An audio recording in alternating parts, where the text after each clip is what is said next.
this fight throughout the winter months. I was also able to speak with representatives from CVS who are working hand in hand with Operation Warp Speed to serve as a linchpin of the federal disbursement strategy nationwide. I want to take a moment and just say how grateful we are to Operation Warp Speed and the Trump administration for this unprecedented and incredible achievement. The public-private sector partnership working together has developed a miracle of modern science that will save countless lives in the days ahead. Dr. Toomey is going to provide an overview of our strategic plan here in just a few moments, but I wanted to stress a few takeaways real quick from today's briefing. Number one, yes, we will have a limited number of vaccines that will be distributed within Georgia in the next week to 10 days. However, and this is critically important, our first shipments will not be anywhere close enough for anyone in our state to stop following the same public health guidance that we've had in place for many months. The limited amount of vaccine doses we will receive in the coming days will be going to the most vulnerable and those on the front lines of fighting COVID-19. That means residents of nursing homes and our healthcare workers. The general public will not be able to be vaccinated for months. We must all continue to still wear our mask. We must still wash our hands. We must continue more than ever to watch our distance. Our executive orders have remained virtually the same for months now.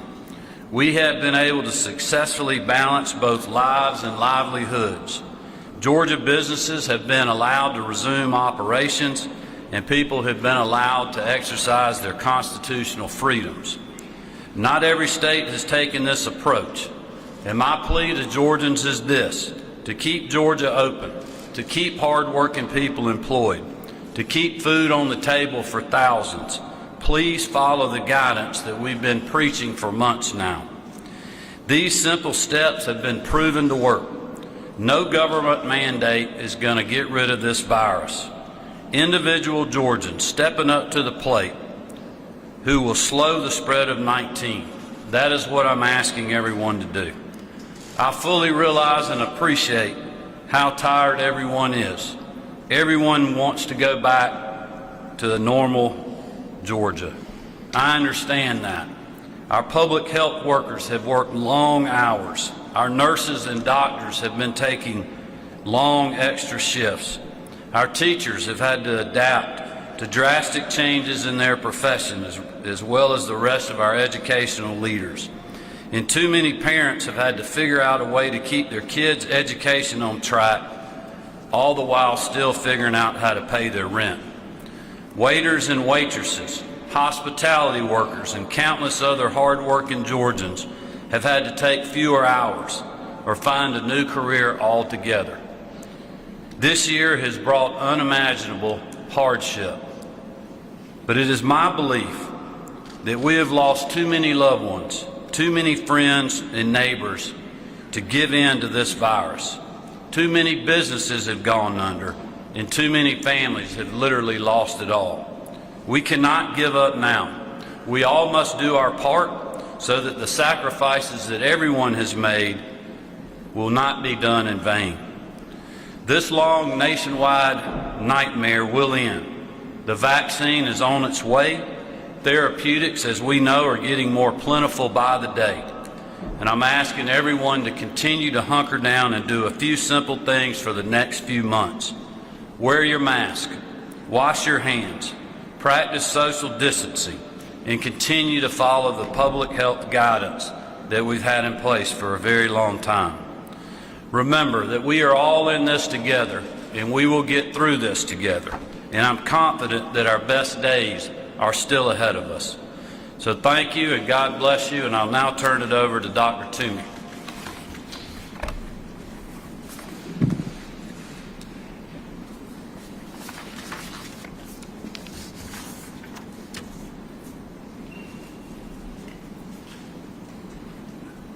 I'm attached to my mask. So, sorry. No, thank you, everyone, for being here, and thank you, Governor, for your leadership. I'm very happy to be here today to give some good news about COVID to everyone. We have been working on our strategic plan for the vaccination program for more than several months. We started early on using our pandemic flu plan and built on that with the public health system as the foundation of that plan. And we did that because the infrastructure is in place to be able to deliver the vaccines efficiently and effectively, and then building on not only our 159 county health departments, but also our partnerships with hospitals, with private sector providers, and many other providers throughout the state. I think it's really important to recognize that the whole process is changing literally daily as we're getting more and more information from the federal government. The amount of vaccine we will get will likely be, at least initially, over several 100,000 doses, although that may change. And we will be getting that in several tranches weekly, but we may have additional available. So I'm not giving you an exact number because I expect that those numbers may change over time, and we actually may have additional vaccine available depending on kind of the overall national supply. The other thing I thought was important to emphasize is the fact that with the limited vaccines initially available, we felt it was very important for us to follow the ACIP guidelines. That's the advisory group to CDC on immunization practices. ACIP is an independent organization. It's not a government entity, and it looks at not only the science but all the ethics of who needs to be vaccinated first. And we have chosen to follow ACIP here in Georgia rather than kind of go on a separate course. And I think that will allow us to provide vaccine initially to the most vulnerable, as well as those who are most at risk because of the work that they do.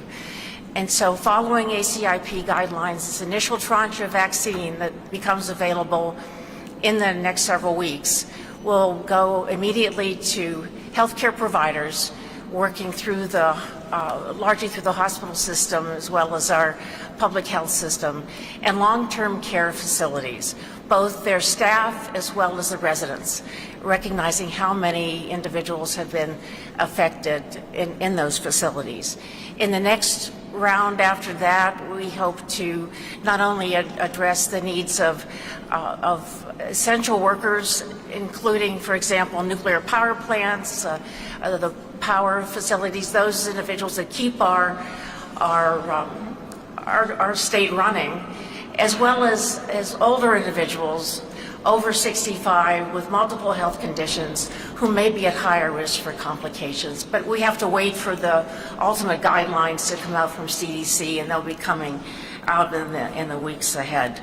We expect to have both a combination of the Pfizer and the Moderna vaccine. Again, there are two different vaccines that we hope will become approved by the FDA through an EUA, through an emergency use authorization in the next several weeks.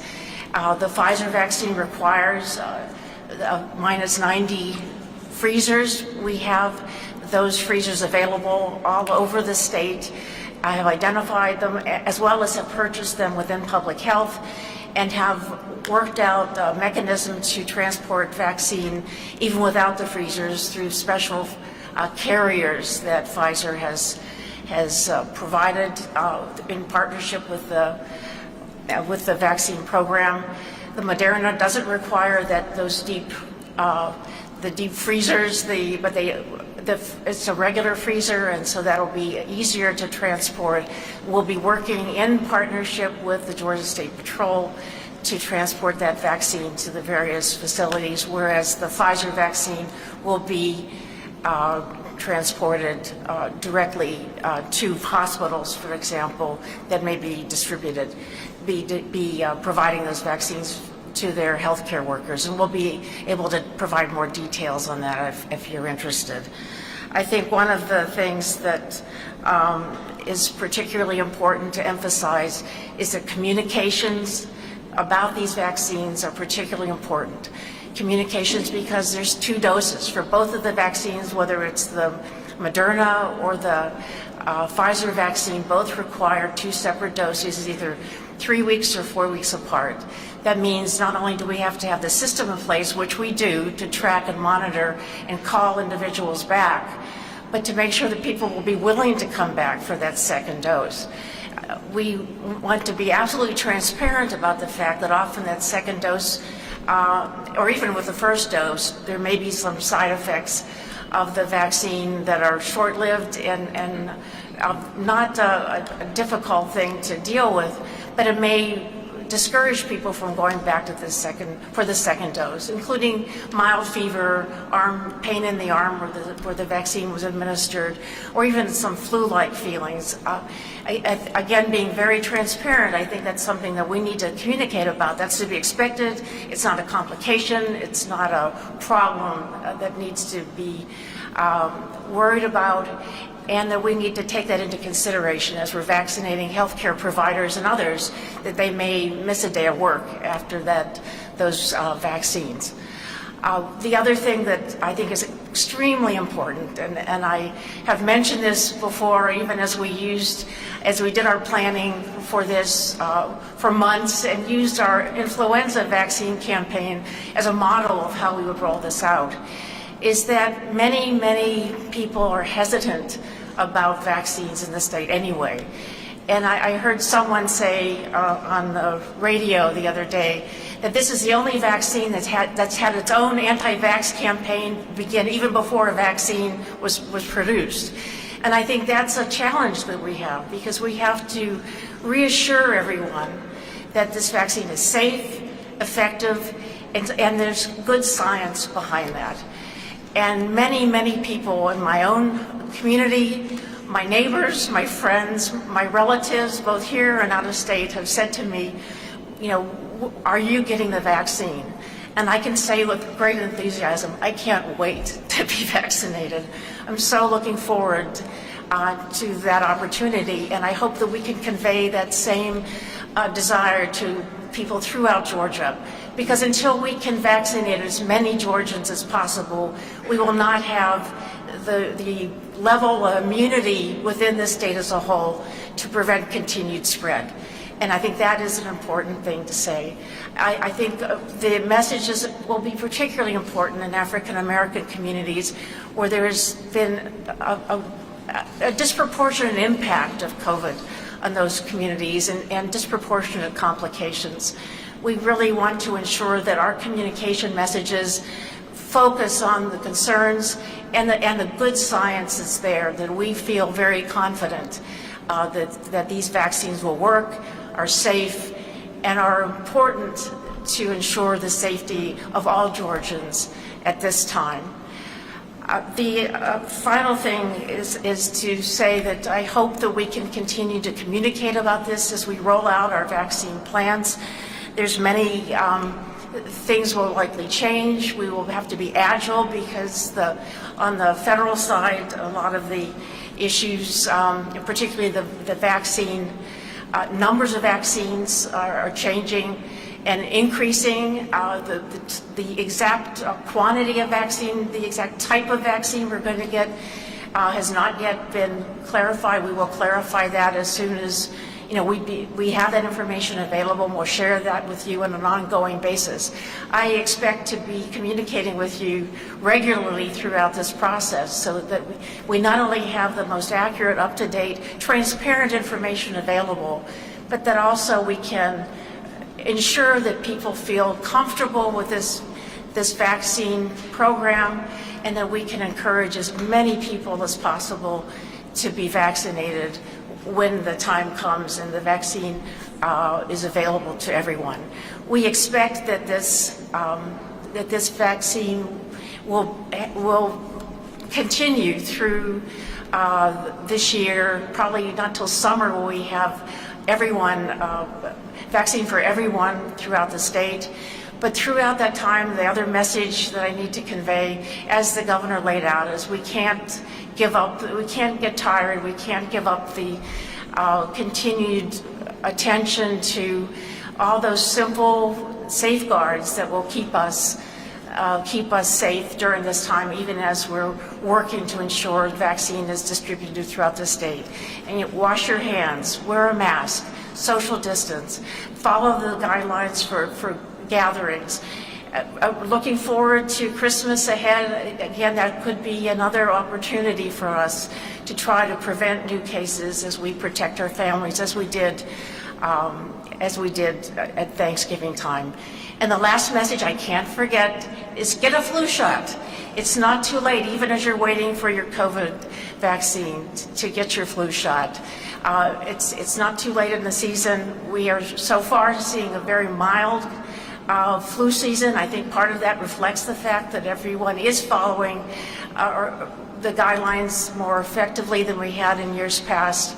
But it's important, again, to protect our hospitals and to continue to protect our communities, to ensure that we have the least number of flu cases this year as possible.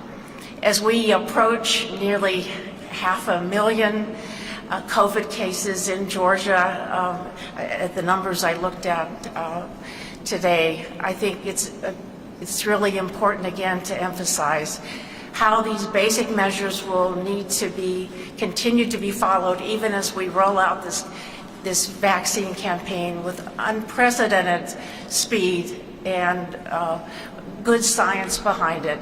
And before I turn it over to the governor for questions, I just want to say I want to again thank not only our medical partners, the hospitals, the providers who have been working with us diligently, as well as the long-term care facilities, and the pharmacies, CVS and Walgreens in particular, who will be partnering with us on long-term care facilities. I also want to say many thanks to our public health, our county and district public health officials who have been working with us from day one, who will continue to provide testing during this time, but also will be really the foundation of our vaccination program. That's a lot of basic information, and I look forward to answering questions. But before I do, I want to introduce someone to you. If he'll stand up, Dr. Vic Kapil is our Chief Medical Officer. You haven't met him yet. He has joined us, like myself, had 20 years plus at CDC, a long history of leadership at CDC. We're so grateful that he has joined our team and is over the medical programs, including our vaccination program, and can help guide this along with me. So thank you, and thanks for being here. Do you want to come? I'll just leave my numbers. Well, thank you, Dr. Toomey, for that update. Thank you for your continued leadership. I would just echo as well as I did earlier. We're glad to have Vic on the team, and we are all continuing to work hard together on the vaccine distribution, but also continuing to fight COVID every day. And with that, we'll open it up for questions. Great. This is Sam Whitehead from Go ahead, Sam. Yeah, Sam Whitehead from WABE. Thank you, Governor, as always, for taking questions. You know, we've seen over the last number of months our number of cases slowly start to rise here in the state, and you and your office have declined to put any additional strong public health measures in place. I'm just wondering, reflect on that if you could for me. I mean, you say the state is doing all right, you say we want to protect livelihoods as well as lives, but how do you think your approach has been working so far if now we're at a place where we were this summer, where cases are high?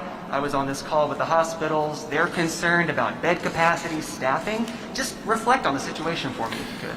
Yeah, so let me just give you a little update. And obviously, we've been following the numbers daily. Our cases are going up. All of our metrics are going up, and certainly our hospitalizations, which is the one number that I continue to watch as much as anything. We've had great conversations, as I mentioned earlier, with our long-term care facilities and our hospitals.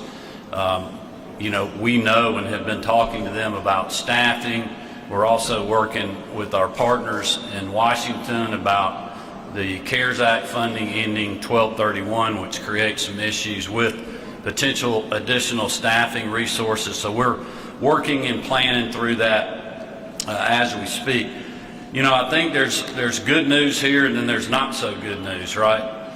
If you look, and I did last night, and we talked about this morning, the cases per 100,000 comparing all the states and territories, I mean, we're like 44th, or we're way down the list. So we're faring much better than the rest of the country, which I think is a good thing. The bad thing is we know that we've got something going on right here, you know, and it started actually, I believe I'm correct in saying this, a little bit before Thanksgiving, which is why, you know, Dr. Toomey and a lot of other people, and including myself, really urged people to be careful over Thanksgiving. And I believe that most did. But I also think, as on all these holidays, you had some people that let their guard down. We're obviously seeing more community spread now. I would urge my fellow Georgians, if there's an activity that you don't have to do that involves being around a lot of people, don't do that. Continue to follow the guidance that I know I mentioned at least 3 times in my short remarks about masking, distancing, follow the health guidelines. We're continuing to stay in touch with our hospitals. I will say this, with the increases we've seen with our hospitals, we don't have near the panic, if you will, that we had early in the pandemic, because we have better treatments, we got better therapeutics. We're better managing that just because of what we have learned with the virus. So I feel good about that. I'm definitely concerned about those numbers. We're watching them closely to see what else we can be doing like we've done in the past. We have our surge capacity bed plan. We're continuing to work on the movement of patients if that's needed through the coordinating center at Grady. I want to thank them, as well as the General Assembly and our state leaders for supporting the funding for that. That is something that has served our state very well. So I feel like we're in a good spot, but it's like I said in my remarks, it's going to be our citizens that flatten the curve by using best practices, doing things they don't necessarily have to do. And when you look at our outbreaks on the report that I read this morning from the health team that we have, we're seeing those in some manufacturing type businesses. We're seeing those in some of our schools, and then in other places like churches and other things. So, you know, we're not seeing, and we had less, I hate to say super spreader, but we had less of those big type events that we documented this week than we did last week. So I took that as an encouraging sign, but there's still enough signs out there that give me grave concern. And that's why I want to ask everybody to continue to do their best to help us be part of the solution, not part of the problem. And our businesses that are open and able to pay people and provide to our economy, which has been so strong, we need them to make sure that they are continuing to follow the guidance and the guidelines that we have in place. Those things have been working. They worked in the past. They'll work now. We've just got to all make sure that we double down on that, even if it's just for a couple of weeks to get us over this hump. And then we can regroup as we go into Christmas and Hanukkah and other holidays.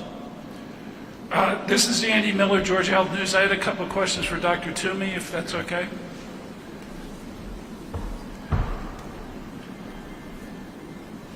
About the vaccine, I'm right here. Sorry, hey. That's all right. The several 100,000 doses you talked about, is that going to be enough to cover those healthcare workers? No. Nor will it be enough to cover the long-term care facilities. We know that. So how are you going to distribute them with that challenge that you just talked about? I mean, we are working with the hospitals themselves. They are ordering vaccine. We have been talking with them and will continue to have communications with them about how to prioritize their own workers within that priority population. That some individuals within hospitals are more at risk than others. For example, a respiratory therapist, someone in the COVID unit, the ICU, will be more at risk than others who may not be exposed to COVID constantly, but we will continue to work with them and continue to roll out the vaccine as it comes in, so that we hope by the certainly early January, I would think, that we would have all healthcare workers covered. And we'll be agile with it. We don't know whether we'll be getting Pfizer, Moderna, in what proportion, but we will just go with it, what we get, and very quickly get it out to the providers, and they're ready to accept it and ready to go. I mean, this is something that we have planned and have actually exercised. We've done several emergency exercise, even in the last several weeks. We are doing another tabletop tomorrow. You know, people are primed and ready. The providers are ready to go. So I don't think that there's not going to be a problem of vaccine wastage. I think there's going to be, we're going to get that out. The one thing that you can help us with is to ensure that we get demand. I get feedback even from providers that there's still concern about the vaccine safety. And I can't emphasize enough how confident I am in looking at the data, and even the new data that was available today, that this vaccine is safe.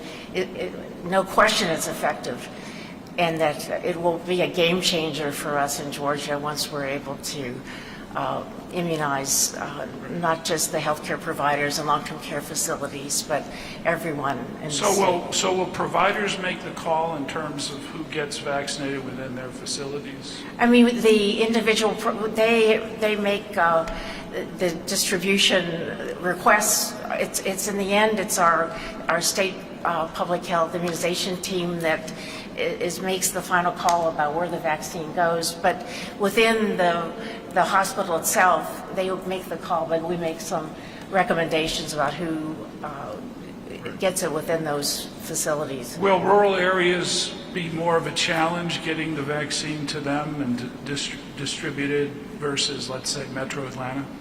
No, I think because of how we've worked this out, both through pre-positioning of vaccine, the freezers, as well as our partnership with the National Guard, we'll be able to get this throughout the state.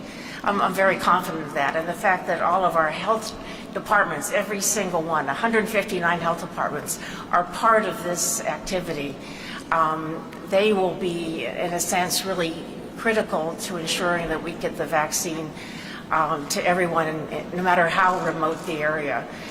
And I think I've answered the question. I just think that I'm very confident about that. Unless, Vic, you want to answer anything else? Good morning. Riley Bunch with CNHI News. This is probably for Dr. Toomey, but Governor Kemp as well. I'm sure you can chime in on this. Piggybacking on Andy's question, what is the state's strategy to make sure that marginalized and rural communities have equal distribution of that vaccine throughout the distribution process? So not just this first round, but until everyone's vaccinated. No, we are looking at population, but we're also looking at requests, and our public health directors are really in charge of how this is being done, so they are looking out for their rural areas. So it isn't as if we have a metro focus. We have a statewide focus with great advocates for rural areas, and we'll ensure that we have adequate coverage for everyone. I think it's something I feel strongly about. We're having our surge right now is not a metro surge, it's a statewide surge. So everyone throughout the state needs this, including those providers in rural areas. So we will be ensuring through the mechanisms of vaccine delivery and the coordination with public health, ensuring statewide coverage. There, Nicole Carr with WSB.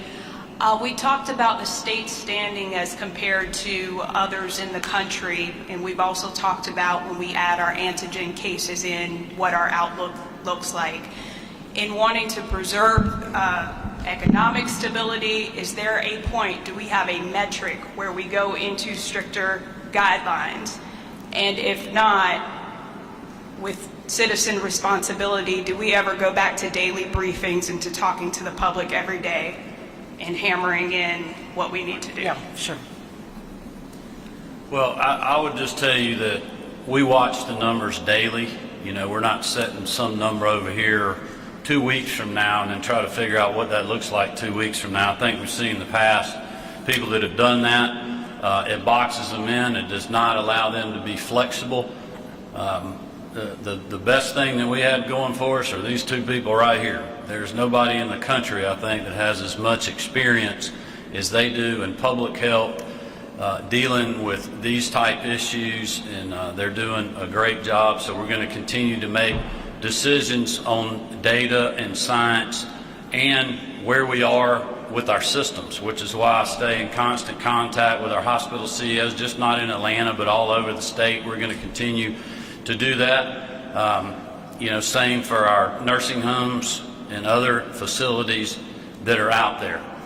To just add one thing to the previous question too on the distribution and where it's going to go in the rural areas. I know I've spoken directly with General King at least twice about that. You will see in the coming weeks and months that he will be, as well as Dr. Toomey, Vic, and myself, continuing to talk about this, so we're transparent with the public. The public is engaged and informed, but I know General King has made it very clear that we got to get the vaccine out to all parts of our state. We don't want anyone to be left out in this endeavor, and he will be on the road, I can assure you, a lot, messaging that, not just to, you know, Atlanta and other metro TV stations, but to local newspapers in small towns that many of us never see every day, to make sure our citizens are informed and know that these protocols and procedures and distribution that we're putting in place applies to everyone in our state. Do we return to daily briefings again as we start to see the cases rise? Well, we'll take that one day at a time. I will tell you that, you know, when we were doing daily briefings in the past, we'd finished the daily briefings. I've had detailed remarks about all that we've done, and the questions were all had nothing to do with the daily briefing.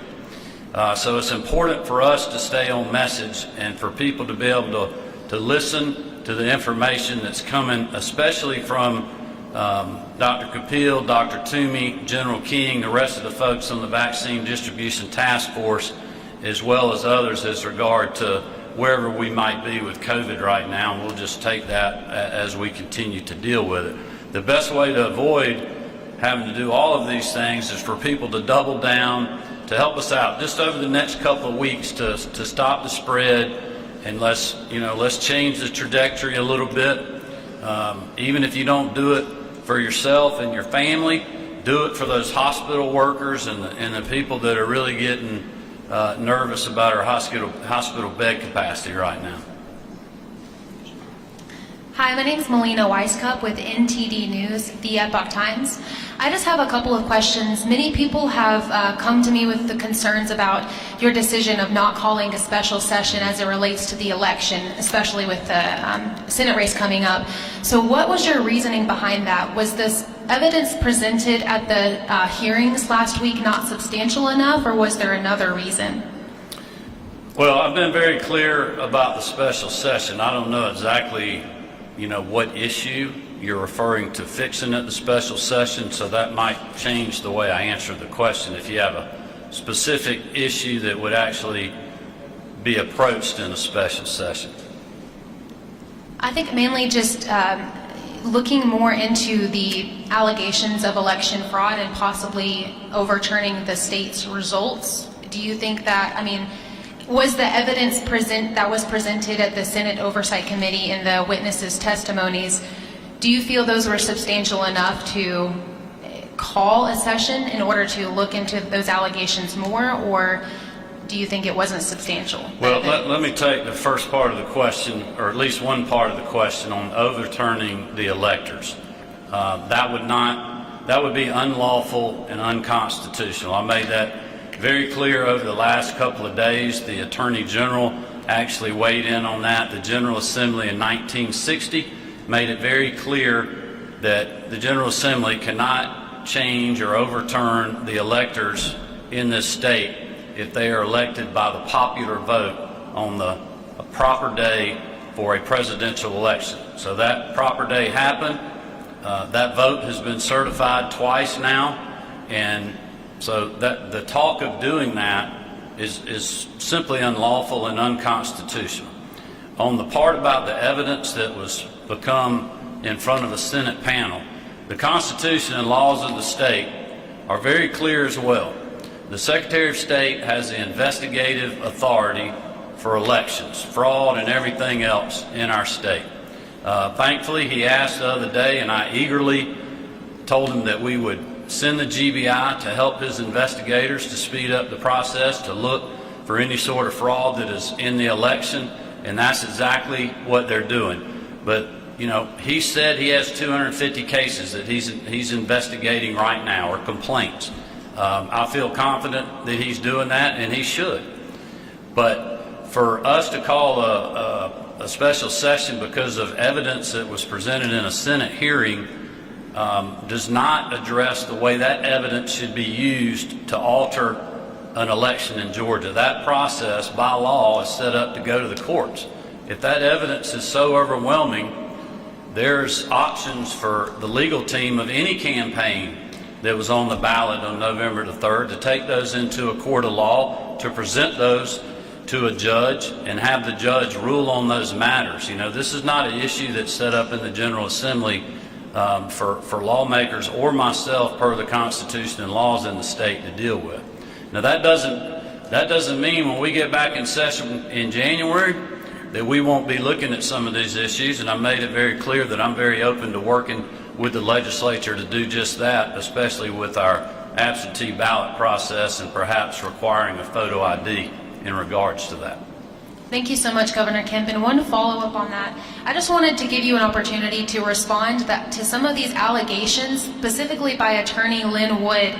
One of the things he keeps saying is that you have a closer relationship with the Chinese Communist Party, or the Chinese the Chinese consulate. He posted I know it's a lot to comprehend and get out because it's so outrageous, so I'll just stop you right there. Let everyone remember that Lynn Wood was also telling people not to go vote for Senator David Perdue and Kelly Loeffler. I will assure you, myself and my family will not only be voting for them, we're going to vote for them early and take our name off the list. I would encourage all other Republicans and people that want to save this great country to do the same. It's outrageous that someone like that would even say that in the same breath that he's trying to help the cause of being the red wall to socialism.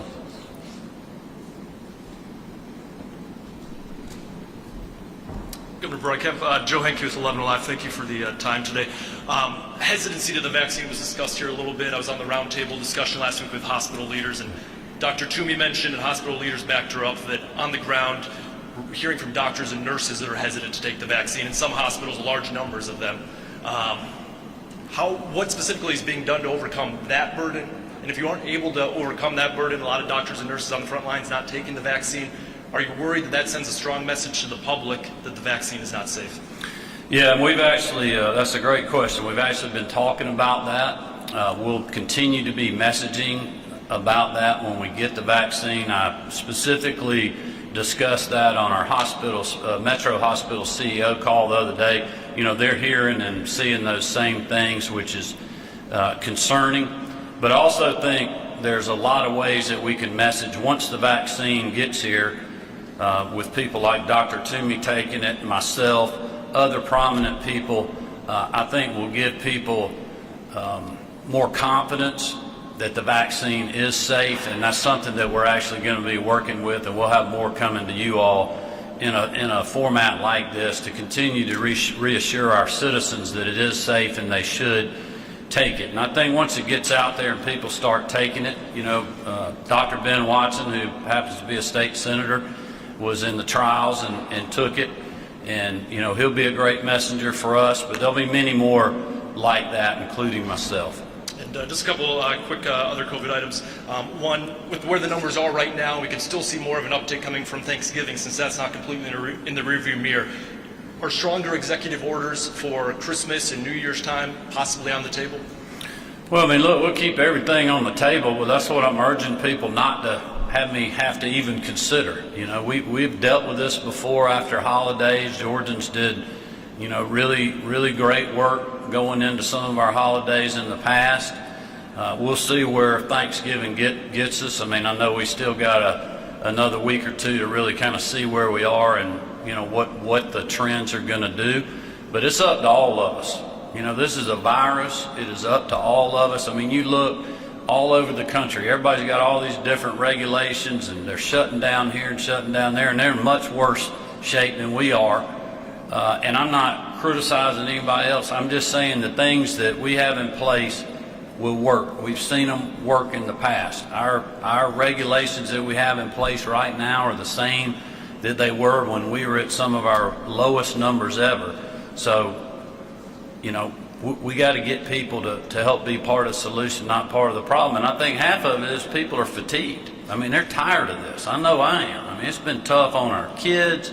It's tough on our healthcare workers. It's tough on, you know, people that are out of work. I mean, it's been a brutal time in our state and country, unprecedented in many ways.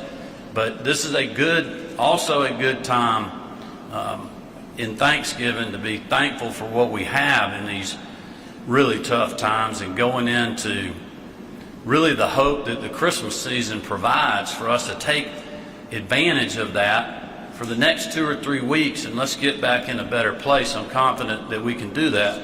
But, you know, I'm going to continue to work with Dr. Toomey and the rest of our team as we move forward and literally watch this data every day. We've been doing that every day, even when we were at low levels.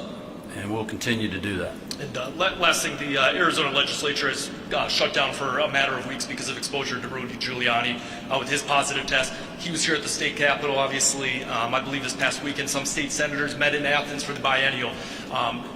There's been some criticism of that once Giuliani's positive test came to light. Do you think the state senate has done enough to limit exposure, or would you urge them to stop all in-person meetings for the time being? Well, I think I may let Dr. Toomey answer that question. I don't want to get into any, you know, HIPAA violations or health or anything else on this. I know that I think our team and Dr. Toomey has worked with members of the General Assembly, Lieutenant Governor, Speaker Ralston, over the past months, advising them on, you know, what they need to do, and I don't know if she has anything she'd like to add.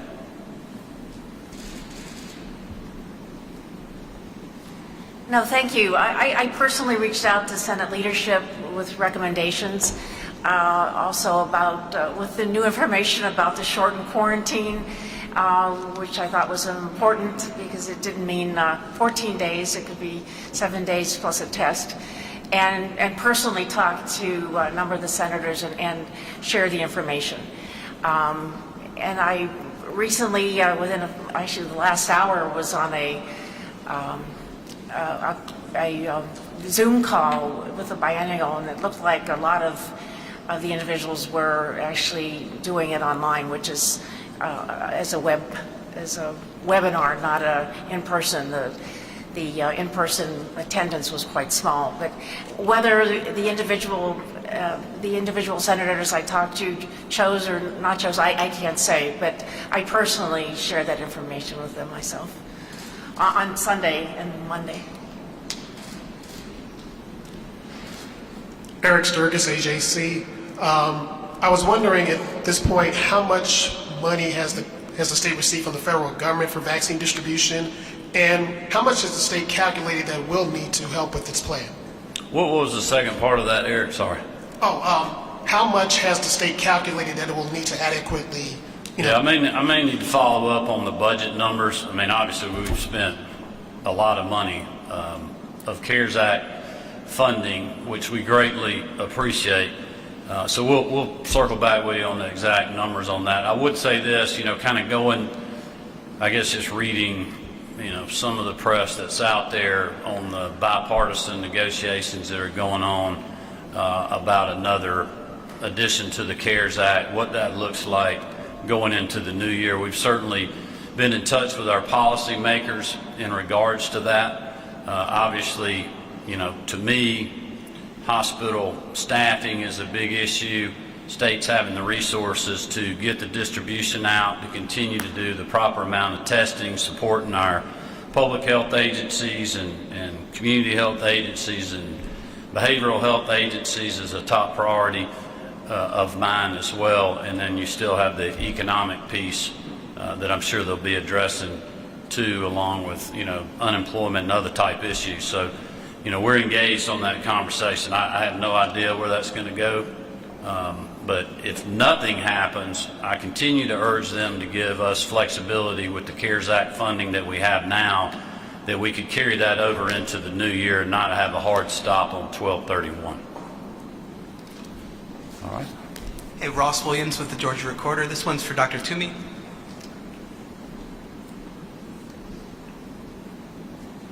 We've seen a lot of cases in jails and prisons in the state, and I wonder, what can the state do to ensure that inmates are vaccinated, and do you think that inmates ought to receive higher priority for vaccination?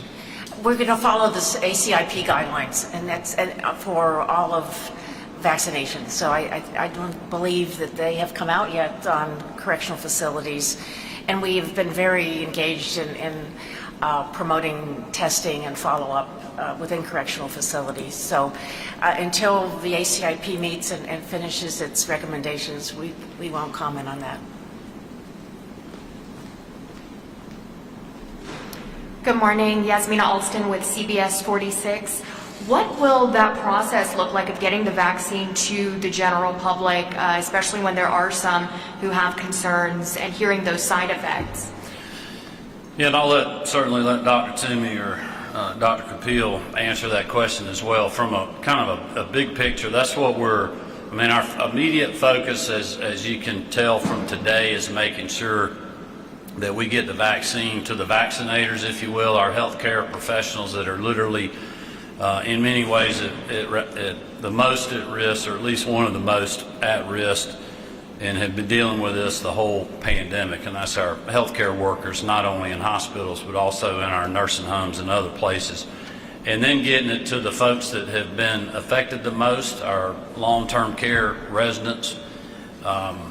I think after that, that's what we're continuing to work on and look at, and how we do that, how the logistics will work on that.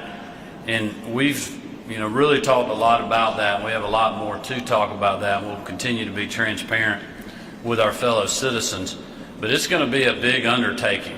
You get a certain number of doses. We have to keep them in these special containers and certain temperatures to distribute them, and then once we get them, we're going to only have so many of those doses in that one container. So trying to make sure when we take it somewhere, we don't have more people than doses, and we don't have less people than doses, so we're making sure that we're being efficient. So those are all the logistical things that the team and General King, Dr. Toomey, and Vic, and the others are working on. Did you have anything you want to add to that, Dr. Toomey or Vic? I think with the health departments, this is a metaphor. I never want to be out without my mask, and so it's just attached to me. But this is why I think it's so important that public health is sort of the centerpiece of our program, because it reaches everyone, and it's all over the state. And I think part of that work is part of being able to do this is not only reaching hard to reach populations and those communities that may have be underserved, but also getting the message out from a trusted source. And I think our local health departments are very trusted in their communities because of the work that they do. We also are in the process of developing a very comprehensive communications campaign that will be focused on specific areas and particularly high risk, hard to reach populations, which is also going to be very important. So it's a combination of working in partnership with all of the providers statewide, with the health departments being a core part of that, but also very important communication messages focused on communities, particularly those at high risk. Thank you.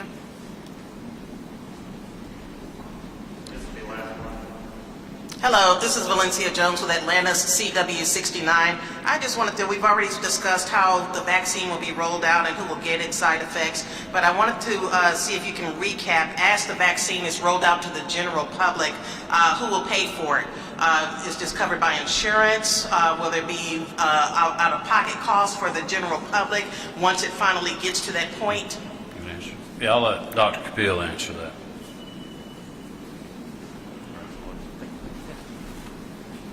Thank you, Governor. The vaccine will be free of charge to recipients. There are no charges associated with the vaccine for anyone who's eligible. Who is eligible? Other than, of course, you've got your the folks, the frontline workers, the high-risk individuals. Yeah. Eventually, right now the only population of people for whom there may not be coverage under the EUA are children, but eventually all adults and all of the various groups that we've been talking about would be eligible. The information related to children will likely be coming a little bit later down the line because those trials are, and that data is still being assessed and collected. Thank you. Yeah, let me just add too that we still have a lot of guidance and communication with the federal government, the task force, Operation Warp Speed that will dictate a lot of this, and what kind of calls we're going to have to make down the road, which is why I appreciate you all being here today to help keep our citizens informed, and we'll continue to do this over the weeks ahead. Do we have one more? Yes. Good afternoon, Dr. Kemp. Governor Kemp. Please. Claire Sims of Fox 5 Atlanta. You mentioned that you and Dr. Toomey will be getting vaccinated sort of in an effort to encourage others. Do you know the timeline for that, if you'd be in the first round or a second round?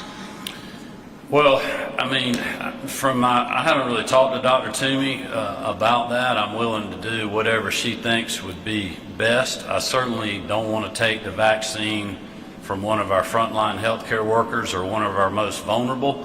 However, if it helps give confidence to our most vulnerable and frontline healthcare workers for me to take the vaccine early, I would definitely be willing to do that. So I'll continue to follow the good public health advice that I'm getting for Dr. Toomey so that we can best make people feel comfortable. And I've talked to a lot of people about that, especially in the African American community, that are like, hey, when all the politicians start taking it, come back to me and I'll take it. And so I understand that, and I'm willing to do that at the appropriate time. If that is in the first round, I'll do it. If it's later, I'll do that too. That's how confident that I am. So thank you all.